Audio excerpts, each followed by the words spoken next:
What's up, you beautiful people of YouTube? We have another stand video today. We're going to be playing with Army Medic 75, and we're going to be playing as if we're on the PS4 because we are on the PS4. We're currently going to be on at Fisherman's Bay War. This is the encounter map, and we're currently in the KB1 Tier 5. Going to be looking at what's good, what's bad, how well it's played, and how well overall Mr. Army Medic does in the entire game. Now, you won't have noticed this just yet because the scoreboard hasn't come up. But you'll notice when it does that he is currently, so to speak, the bottom tier, playing in a tier 7 game, so it makes things slightly more difficult in what to do.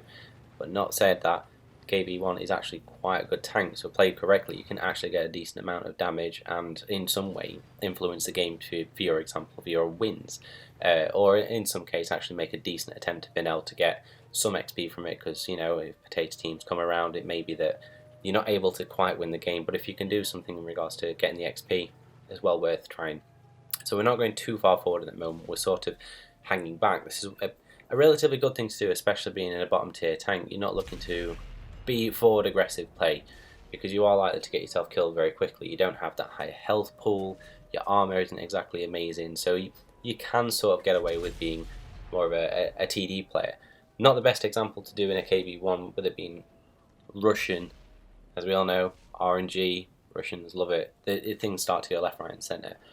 But you can come across things like the Tiger in front of us where they're relatively easy to hit, especially with the nice big high explosive rounds. You can get some decent shots. Although, like I say, watch out for RNG, because it will in some cases decide to go nope and launch that shell 17 miles over the top of the target. But when you do damage it, you can do a lot more, especially with the HE shells.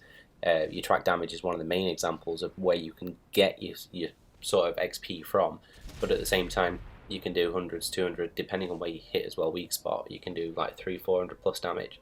So as we're carrying on, a lot of their team have gone into the middle, which isn't an ideal thing to do. Then again, a lot of this team have sat back, again, not ideal to do. If they're going to go forward and take out the people in front and use the buildings as cover, it's going to not allow the people behind you to actually get shots on what's in front and somehow reset the cap.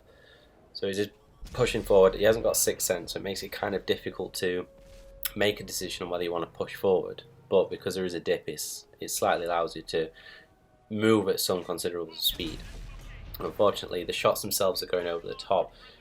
With the T29 and how well the gun actually works at tracking people and damaging critical components, it would always be best to aim at the tracks and track them because of other people that can do damage. Unfortunately, at this point, he is sort of stuck out in the open, so it makes it a bit more difficult. But he's got a bit of help with the amount of people sat behind him, like literally loads, that the T29 can't really do very much.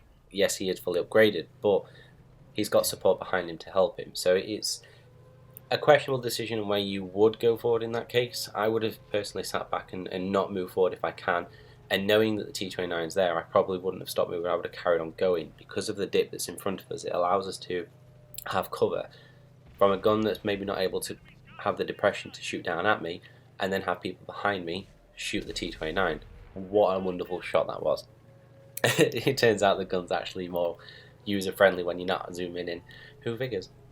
But yeah, so the T29, if he is likely to try and pop over the top and be stupid, then he's going to get shot from behind, so using the lower part as cover would be good. And you'll also notice the game itself is sort of, I'd hate to say a stalemate, it sort of is. Goodbye M3 Lee, don't take on a KV. It's only a stalemate on the premise that the people on his team are still sat back, not really doing very much in the game, so it's forced them to go forward, and it's not, again, something that you should do with this amount of health, especially being bottom tier.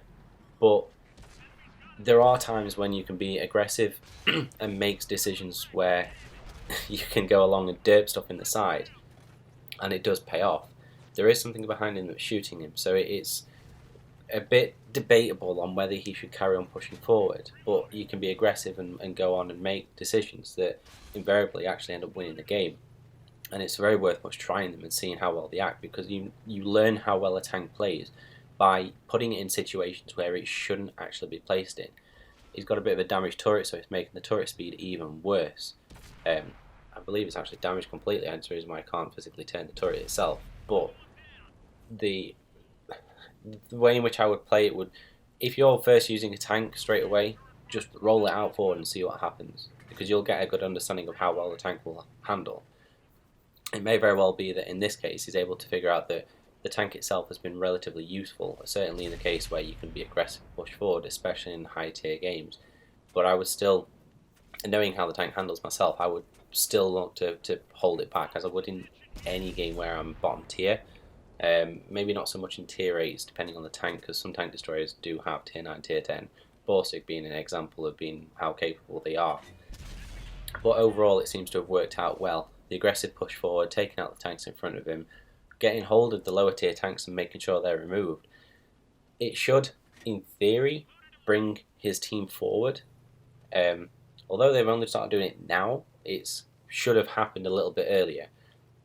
So that's another thing you have to take into account, is your team's willingness to help you push forward. So whilst the push itself was relatively good in the end in getting to where he was, his team didn't really help out that much in identifying that there's only 3 or 4 tanks left remaining, of which the vast amount of them are already spotted on the map. And if you have the big mini-map open, you will see that, and that's one of the advantages of having it.